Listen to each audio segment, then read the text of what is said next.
3 bangų lazeriai. Tai buvo rinkos naujovė, kuri turėjo tiesiog nušluoti visus likusius lazerius. Tačiau, kodėlgi taip neįvyko?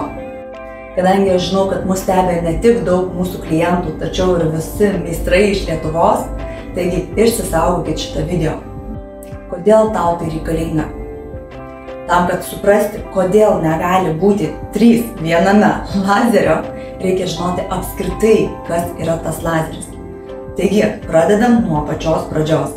Aleksandrito lazeris, skleidžiantis 755 nanometrų bangą, yra dirbtinai auginamas mineralas.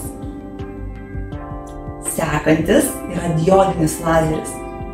Jisai yra sudarytas iš puslaidininkų medžiagų, tiesiog sujungtų tarpusavyje.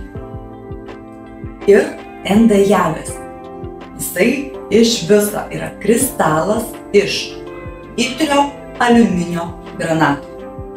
Tai dabar įsivaizduok, kaip visus šitus 3 dalykus galima sutalpinti į vieną aparatą.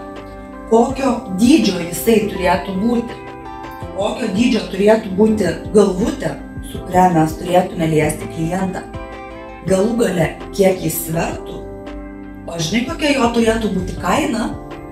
Apie 150 000 eurų.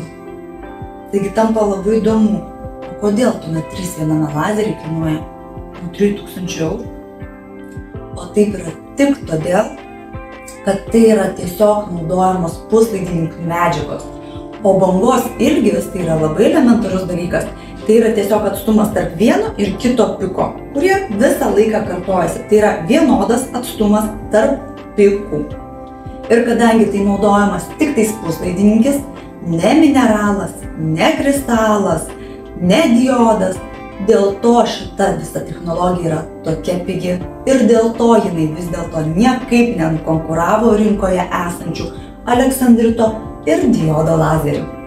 Taigi, sek mus, kad žinotum tikrai svarbią informaciją, kuri reikalinga tau kiekvienai darbo dienai ir reikalinga labai tavo klientui, kad jam galėtume atlikti gerą ir kokybišką paslaugą.